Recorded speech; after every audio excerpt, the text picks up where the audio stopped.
Let's start with how do you access Google Meet. One way is you can just type in meet.google.com or search for Google Meet. You can also go over and go to the waffle. It pops up. There we go. Mine's going slow. And from the waffle, you can just go down to Google Meet from there. Some other ways to start a Google Meet would be if you were going from your email.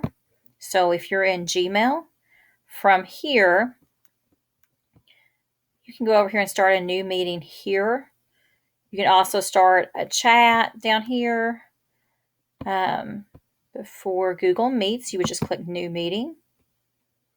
And from there, you can send invite. You can click Join Now to start the meeting right there.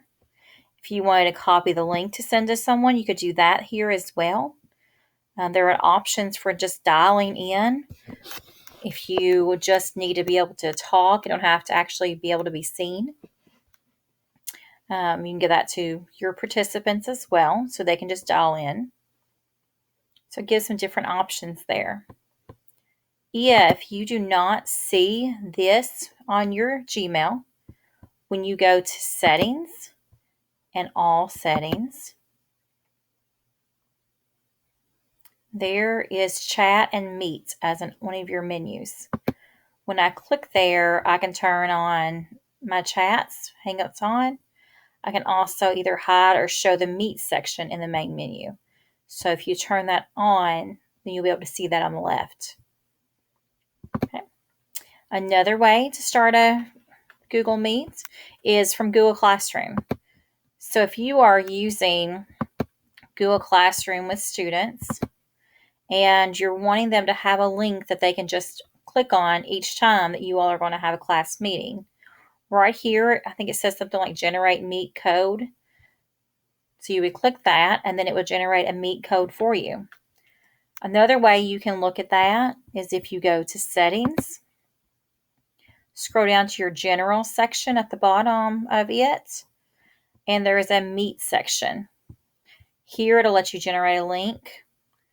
It will also let you copy that or reset it.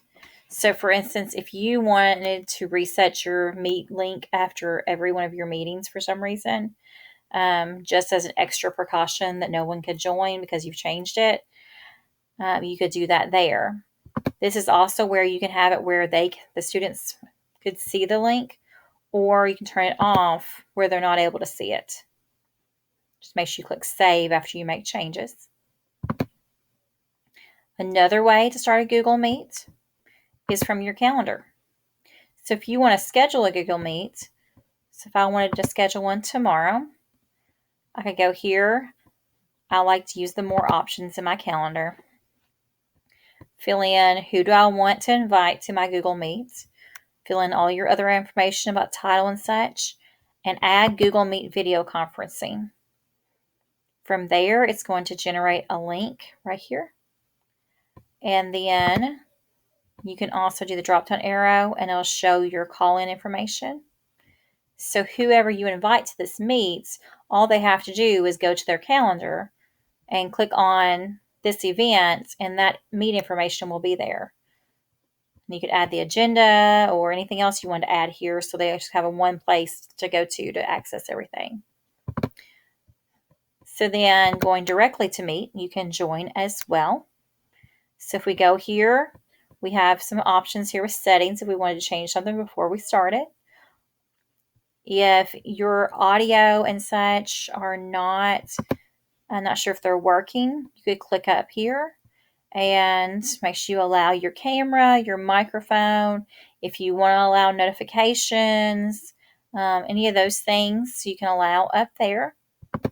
And most likely, especially if you're using it the first time, it'll probably come up and ask you to allow your camera and microphone. So then from here, you're just going to click Join or Start a Meeting.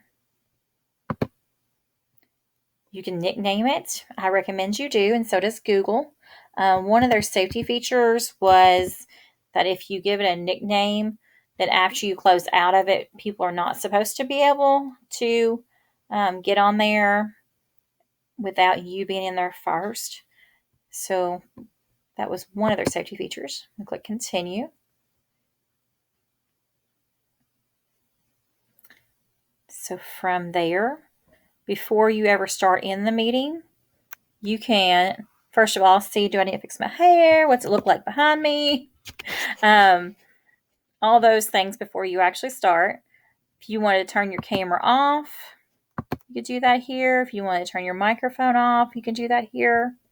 So before you ever join, if you find that something's not working, once again, join and use phone for audio.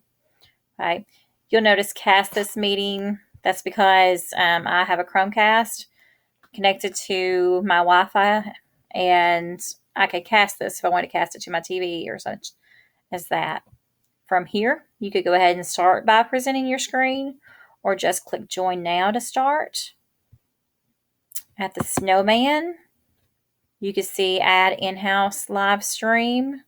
If you wanted, maybe you have somebody observing you, but you don't want them to actually be on your Meet. They don't have to participate. They're just observing your Google Meet with your students.